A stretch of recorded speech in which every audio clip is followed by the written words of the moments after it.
Hi everyone, welcome to my channel Data Drip Telugu. So ఈ వీడియోలో మనము పబ్లిక్ కీ క్రిప్టోగ్రఫీ అంటే ఏంటో తెలుసుకుందాం. But before we enter into the video, I request you all to please subscribe to my channel. వీడియోని like చేయండి and in case మీకు ఏమైనా క్వైరీస్ ఆర్ సజెషన్స్ ఉంటే please to comment below.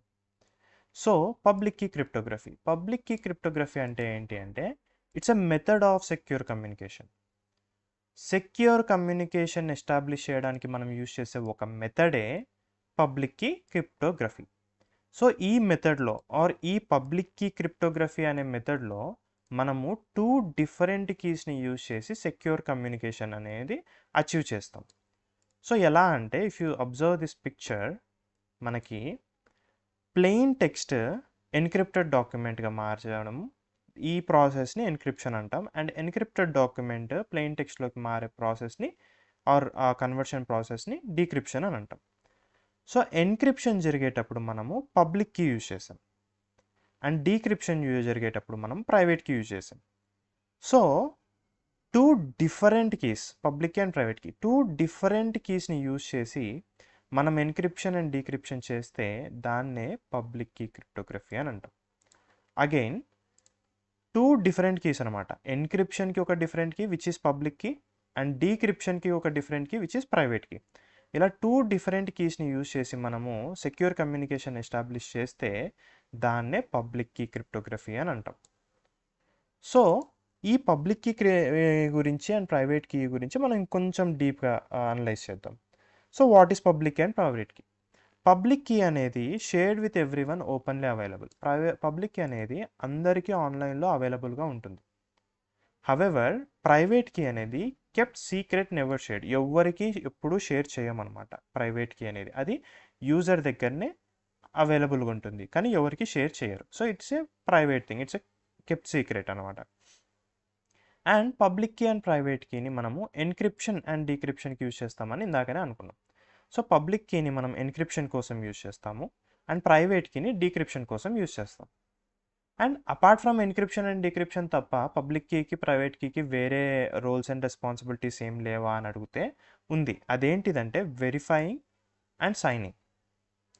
So ఏంటి verifying and signing అని అంటే, for example మనము ఒక లెటర్ రాయాలని అనుకున్నాము, లేదంటే ఒక ఆఫీస్లో, గవర్నమెంట్ ఆఫీస్లో ఒక కంప్లైంట్ కానీ ఒక రిక్వెస్ట్ కానీ పెట్టాలనుకున్నాం. అప్పుడు మనం ఏం చేస్తామంటే ఒక వైట్ పేపర్ తీసుకొని మొత్తం అంతా ఇన్ఫర్మేషన్ అంతా రాసి లాస్ట్లో మన సైన్ చేస్తాం.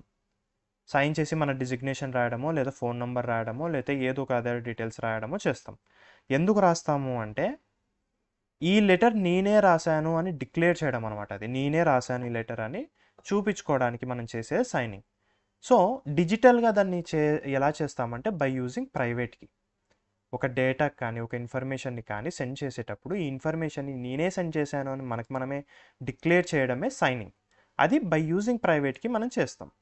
మరి వెరిఫైయింగ్ అంటే అదే లెటర్ని మనం గవర్నమెంట్ అఫీషియల్కి ఇచ్చాక తను ఏం చేస్తాడు, లెటర్ అంతా చదివి లాస్ట్లో పేరు చూస్తాడు మనది. అంటే మనం చేసిన సిగ్నేచర్ చూసి ఓకే ఈ కంప్లైంట్ కానీ ఈ రిక్వెస్ట్ కానీ so and so person so and so area నుంచి చేశాడు, ఇది అతని కాంటాక్ట్ నెంబర్ అని ఎలా అయితే చెప్తాడో, ఎలా అయితే వెరిఫై చేసుకుంటాడో, సేమ్ వేలో బై యూజింగ్ పబ్లిక్కి మనము సెండర్ యొక్క సిగ్నేచర్ని అంటే సెండర్ యొక్క ప్రైవేట్ కీని వెరిఫై చేస్తాం అన్నమాట. ఆబ్వియస్లీ ఎవరైనా ఫర్ ఎగ్జాంపుల్ మనం ఒక రమేష్ అనే పర్సన్ తీసుకుందాం అనుకోండి, తన పబ్లిక్ కీని అన్లాక్ చేయాలంటే ప్రైవేట్ కీ కావాలి, అలాగే తన ప్రైవేట్ కీని అన్లాక్ చేయాలంటే పబ్లిక్ కీ కావాలి. సో ప్రైవేట్ కీ తోటి తను ఒక సిగ్నేచర్ చేశాడు అనుకుందాము, ఇప్పుడు దాన్ని అన్లాక్ చేయాలంటే ఏం కావాలి, public key. So in that way we verify that private key అనమాట, లేకపోతే సెండర్ సిగ్నేచర్ని మనం వెరిఫై చేస్తాం. సో మనం ఒక చిన్న ఎగ్జాంపుల్ తీసుకుందాము for a better understanding of this. ఇక్కడ మనకి 2 పార్టీస్ ఉన్నాయి, రమేష్ అండ్ సురేష్. సో వీళ్ళు పబ్లిక్ కీ క్రిప్టోగ్రఫీ యూజ్ చేసి ఒక కమ్యూనికేషన్ చేసుకోవాలనుకున్నారు. రమేష్ సురేష్కి హాయ్ అనే మెసేజ్ సెండ్ చేద్దామని అనుకున్నాడు. మనం ఇందాక చెప్పుకున్నట్లనే పబ్లిక్ కీ క్రిప్టోగ్రఫీలో మనం కమ్యూనికేషన్ని సెటప్ చేయాలంటే 2 కీస్ కావాలి. One is public key, the other one is private key. So public key అనేది openly available for everyone, ఎవరైనా కానీ సరే ఎక్కడైనా కానీ తీసుకోవచ్చు, అది ఆన్లైన్లో అవైలబుల్ ఉంది. So Ramesh public key and Suresh public key అనేటివి రెండు ఆన్లైన్లో అవైలబుల్గా ఉన్నాయి, అందరికీ ఉంటాయి, ఎవరైనా యూజ్ చేసుకోవచ్చు. Suresh public key. సో ఈ రెండు ఇద్దరికీ accessible. Ramesh Suresh public key చూడొచ్చు, సురేష్ రమేష్ పబ్లిక్ కీని చూడొచ్చు. ఈ రెండు ఇద్దరికీ యాక్సెసిబుల్ అనమాట. అండ్ దెన్ మనకి ప్రైవేట్ కీ కావాలి కదా, కానీ ప్రైవేట్ కీ మాత్రం చాలా సీక్రెట్ అండ్ ఎవరిది వాళ్ళ దగ్గరే ఉంటుంది. సో రమేష్ ప్రైవేట్ కీ వచ్చేసి రమేష్ దగ్గర ఉంది, అండ్ సురేష్ ప్రైవేట్ కీ వచ్చేసి సురేష్ దగ్గర ఉంది. Suresh private key. సో నా వాళ్ళకి రెండు పార్టీస్ దగ్గర వాళ్ళకి కావాల్సిన సెక్యూర్ కీస్ ఉన్నాయి. సో నా కమ్యూనికేషన్ని స్టార్ట్ చేయాలి. రమేష్ ఏం చేస్తాడంటే తన రా టెక్స్ట్ అయినటువంటి హాయ్ మెసేజ్కి సెక్యూరిటీ లేయర్స్ని యాడ్ చేస్తాడు. The first one is Ramesh private key. Ramesh private కీని యాడ్ చేస్తాడు ఫస్ట్ లేయర్ ఆఫ్ సెక్యూరిటీలో. And then Suresh public key ఆన్లైన్లో అవైలబుల్గా ఉంది కదా ఇక్కడ పైన. సో దాన్ని తీసుకొని సురేష్ పబ్లిక్ కీ తోటి యాడ్ చేసేసాడు. ఎందుకు అంటే అసలు ఎందుకు రమేష్ ప్రైవేట్కి ఇక్కడ యాడ్ చేశాడంటే ఈ హాయ్ అనే టెక్స్ట్ నేనే రాశాను అని చెప్పుకోవడానికి, అంటే తన సిగ్నేచర్ అనమాట ఇది. రమేష్ ప్రైవేట్కి అనేది ఇట్స్ ఎ సిగ్నేచర్. ఈ సిగ్నేచర్ చేశాడనమాట రమేష్ ప్రైవేట్కి తోటి. రమేష్ హాయ్ అనే మెసేజ్ రాసి దాన్ని నేనే రాశాను అని చెప్పుకోవడానికి రమేష్ ప్రైవేట్కి తోటి సైన్ చేశాడు. అండ్ దెన్ సురేష్ పబ్లిక్కి ఇక్కడ ఎందుకు ఉందంటే ఇట్స్ ఫర్ ద ఎన్క్రిప్ట్ చేసేయడానికి. ఇప్పుడు సురేష్ పబ్లిక్కి ఇక్కడ యాడ్ చేశాడు. మరి దీన్ని డీక్రిప్ట్ చేయాలంటే ఏం కావాలి? ఏ కీ తోటి చేయగలము? సురేష్ ప్రైవేట్ కీ తోటే చేయగలుగుతాం. సురేష్ ప్రైవేట్ కీ తోటి తప్ప ఈ పబ్లిక్ కీని మనము దేనితోటైనా అన్లాక్ చేయొచ్చా? Like for example Ramesh private key తోటి చేయొచ్చా? చేయలేం. లేదంటే ప్రవీణ్ ప్రైవేట్ కీ అనో, లేకపోతే ఇంకొక పర్సన్ హరీష్ ప్రైవేట్ కీ అనో, ఈ కీస్ తోటి మనం వేరే వాళ్ళకి ప్రైవేట్ కీస్ తోటి ఓపెన్ చేయగలమా? చేయలేం. So this is for encryption. కేవలము సురేష్ మాత్రమే ఈ మెసేజ్ని ఓపెన్ చేయాలి అనే ఉద్దేశంతో రమేష్ ఏం చేశాడు, సురేష్ పబ్లిక్ కీని కూడా యాడ్ చేశాడు. సో అల్టిమేట్గా టెక్స్ట్ ఎలా ఉంటుంది అంటే ఫస్ట్ లేయర్ వచ్చేసి రమేష్ ప్రైవేట్ కీతో, సెకండ్ లేయర్ వచ్చేసి సురేష్ పబ్లిక్ కీ తోటి ఎన్క్రిప్ట్ అయి ఉంది. అండ్ దీన్ని రమేష్ ఏం చేస్తాడు, సెండ్ చేసేసాడు టు సురేష్. అండ్ నా సురేష్ ఏం చేస్తాడంటే దాన్ని డీక్రిప్ట్ చేసుకోవాలి. ఎలా డీక్రిప్ట్ చేస్తాడు? సేమ్ అగైన్ హాయ్ అని ఉంది, ఫస్ట్ లేయర్ ఆఫ్ సెక్యూరిటీని తను దాటాలి అని అనుకుంటే తను ఏం చేస్తాడు, ఇక్కడ ఏముంది సురేష్ పబ్లిక్ కీ ఉంది, తనకి దీన్ని డీక్రిప్ట్ చేయాలంటే ఏం కావాలి, సురేష్ ప్రైవేట్ కీ కావాలి. అది తన దగ్గర అవైలబుల్గానే ఉంది. సో తను ఏం చేస్తాడు, సురేష్ ప్రైవేట్ కీ యాడ్ చేసి ఫస్ట్ లేయర్ని అన్లాక్ చేస్తాడు. సెకండ్ లేయర్లో రమేష్ ప్రైవేట్ కీ ఉంది, పబ్లిక్ కీ కావాలి. పబ్లిక్ కీ ఆబ్వియస్లీ ఆన్లైన్లో అవైలబుల్గా ఉంది, తీసుకుంటాడు, ఇక్కడ యాడ్ చేసేస్తాడు అండ్ అన్లాక్ చేస్తాడు. చేసిన వెంటనే తను టెక్స్ట్ మెసేజ్ని చదవగలుగుతాడు హాయ్ అని. So this is how it works. మనం ఇంకొంచెం డీటెయిల్డ్గా అబ్జర్వ్ చేస్తే ఇక్కడ ఏం జరిగిందంటే ఫస్ట్ లేయర్లో రమేష్ ప్రైవేట్ కీలో రమేష్ ప్రైవేట్ కీ ఎందుకు యాడ్ చేశాడు అని అంటే it is for signature. Ramesh ఈ మెసేజ్ నేనే రాశానని చెప్పుకోవడానికి సైన్ చేశాడు అనమాట దాన్ని రమేష్ ప్రైవేట్ కీతో. దెన్ సురేష్ ఈ మెసేజ్ని అన్లాక్ చేసేకి ఆన్లైన్ నుంచి రమేష్ పబ్లిక్ కీని తీసుకొని ఆ కీని ఇక్కడ యూజ్ చేసుకొని ఫస్ట్ లేయర్ని అన్లాక్ చేశాడు. So what is this? ఇప్పుడు ఇది ఏం జరిగింది? ఇక్కడ జరిగింది ఏంటిదంటే వెరిఫికేషన్. ఎందుకు వెరిఫికేషన్ అంటే రమేష్ ప్రైవేట్ కీని కేవలం రమేష్ పబ్లిక్ కీ మాత్రమే ఓపెన్ చేయగలదు. ఇంకా వేరే ఏ పబ్లిక్ కీ యూజ్ చేసి మనము ప్రవీణ్ పబ్లిక్ కీనో లేకపోతే హరీష్ పబ్లిక్ కీనో యూజ్ చేసి మనం ఓపెన్ చేయలేం. సో రమేష్ ప్రైవేట్ కీని రమేష్ పబ్లిక్ కీ తోటి మాత్రమే వెరిఫై చేయగలం. అండ్ వెరిఫికేషన్ జరిగింది. ఒకవేళ ఇన్ కేస్ ఇక్కడ కనుక ఇది ఫెయిల్ అయితే దాని మీనింగ్ ఏంటి? టెక్స్ట్ మెసేజ్ పంపించింది రమేష్ కాదు అని. So here in the same లేయర్లో మనకి ఏం జరిగింది, సిగ్నేచర్ అండ్ వెరిఫికేషన్ జరిగింది. అండ్ ఈ ప్రాసెస్ని మనం ఏమంటాము అంటే authentication or authenticity of the message. ఇక్కడ ఆథెంటికేషన్ జరిగింది, సెండర్ ఆథెంటికేషన్. ఈ మెసేజ్ ఖచ్చితంగా రమేషే సెండ్ చేశాడని మన దగ్గర ప్రూఫ్ ఉంది, రమేష్ చేసిన సిగ్నేచర్ ఉంది. And at the same time ఆ ప్రైవేట్ కీని అన్లాక్ చేసేకి మనం రమేష్ పబ్లిక్ కీ యూజ్ చేసాం కాబట్టి అన్లెస్ అంటే అది రమేష్ సెండ్ చేస్తే తప్ప ఈ కీ తోటి మనం ఓపెన్ చేయగలిగే ఛాన్సే లేదు. సో ఇక్కడ మనకి ఆథెంటికేషన్ అండ్ ఆథెంటిసిటీ అయిపోయింది. అండ్ సెకండ్ లేయర్లో మనకి ఇక్కడ ఏం జరిగిందని చూస్తే Suresh public key and Suresh private కీలో సురేష్ పబ్లిక్ కీని యాడ్ చేసి రమేష్ ఏం చేశాడు, ఎన్క్రిప్ట్ చేశాడు. అండ్ ఈ మెసేజ్ని అంటే ఈ పబ్లిక్ కీని ఆన్లైన్లో ఉంది కదా అని చెప్పి తీసి ఇక్కడ యాడ్ చేసేసాడు కదా, మరి ఈ కీని అన్లాక్ చేయాలంటే ఎవరైనా చేయగలుగుతారా? ఎవరు చేయలేరు అపార్ట్ ఫ్రమ్ సురేష్. ఎందుకంటే సురేష్ దగ్గర మాత్రమే ప్రైవేట్ కీ ఉంది, తనది, ఇంకెవరి దగ్గర లేదు. సో చేస్తే సురేష్ ఓపెన్ చేయాలి, ఇంకా లేదంటే ఆ మెసేజ్ని ఎప్పటికీ ఎవరు ఓపెన్ చేయలేరు. ఈవెన్ రమేషే వచ్చి నేను దాన్ని ఇప్పుడు ఓపెన్ చేస్తానని కుదరదు, ఎందుకంటే it's already encrypted with Suresh public key. సురేషే వచ్చి సురేష్ ప్రైవేట్ కీయే యాడ్ చేయాలి. సో ఈ సురేష్ ప్రైవేట్ కీ ఏంటి? This is decrypting. డీక్రిప్ట్ అనొచ్చు, డీక్రిప్షన్ అనొచ్చు, డీక్రిప్ట్.